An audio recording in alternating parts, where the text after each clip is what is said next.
Hi, I'm Kimberly Prosser, Emergency Management Director for Brevard County. Hurricane season has arrived, and I'd like to talk to you about how to prepare. There are 3 keys: have a plan, make a kit, and stay informed. Whether the forecast is 20 or 5, we have to go through the same drill of making sure our families are prepared.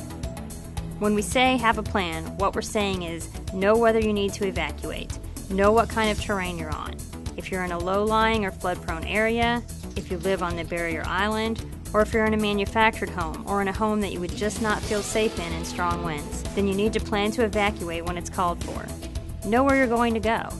Are you going to a friend's house, to relatives, to a hotel, or are you going to take advantage of a public shelter? Another element of planning is for your family members who have medical needs and will need an extra level of care. When you sign them up through our special needs registry, they'll be assigned to a specific type of shelter where they and a caregiver can go, where generators are in place to provide power for medical equipment in the case of a power outage. What about your pets? There are websites where you can go to find hotels in which pets are welcome, and there are also 3 pet-friendly shelters across the county where you and your pet can go and stay safe in the same place. Part of your plan should be to notify relatives, let people know where you're going to go so they have peace of mind and know where to find you. And think about how you're going to prepare your home, whether you stay in it or not. Use hurricane shutters or plywood to protect the windows. Tape does not work. And have tarps available for use after the storms. Of course, you'll want to move all outdoor items like lawn furniture, garbage cans, potted plants, and toys indoors. Another thing you'll need to plan for ahead of time is gasoline for your car and cash for essentials. If there's a widespread loss of power, gas pumps and ATMs may not work. Part of your preparedness includes creating a disaster kit, whether you plan to evacuate or not. One of the most important supplies in a disaster kit is a weather radio. That way, when the power goes out, you can stay informed of the weather. As far as water and food, plan on stocking up for a minimum of 3 to 5 days. When it comes to drinking water, you should have 1 gallon of water per person per day and half a gallon per pet per day. For a family of 5 with a dog, that adds up to 27.5 gallons of water for a 5-day supply. To save money, instead of buying gallons of water, you could reuse 2-liter juice or soda bottles. If the tap water has been commercially treated from a water utility with chlorine, you do not need to add anything else to the water to keep it clean. If you're using well water, or water from a source not treated with chlorine, add 2 drops of non-scented liquid household chlorine bleach to the bottle, and then tightly close the container using the original cap. When it comes to stocking up on non-perishable foods, proteins such as tuna or peanut butter are essential, along with canned beans, snack bars, crackers, chips, dried fruit, trail mix, cereals, and shelf-stable milk.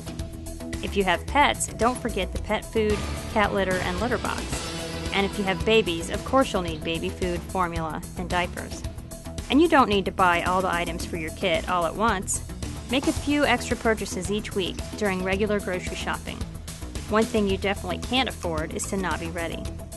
Other things that should be included in your disaster kit are prescription medications, a first aid kit, flashlights and extra batteries, and personal hygiene supplies. Baby wipes aren't good just for babies. You'll want to make sure you have items that will keep your family entertained. Books, games, playing cards, etc. Things that don't require electricity. You'll want to get an automotive cell phone charger that you can use to power your cell phone from your vehicle in case your home loses power and your regular charger doesn't work. If you're going to evacuate, you'll also want to pack up important papers like insurance policies and legal documents, and don't forget sleeping bags or blankets.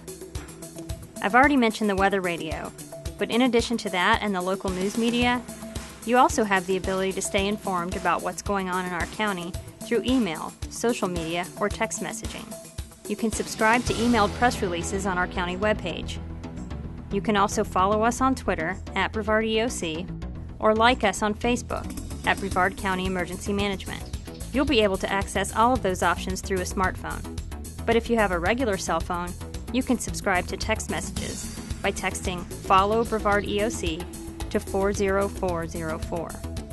If you're concerned about cell phone towers being overloaded during an emergency and you not being able to get calls through, keep in mind, text messaging requires much less bandwidth, and text messages can often get through when phone calls can't. A good time to start being informed is now. Visit our website at www.embrevard.com.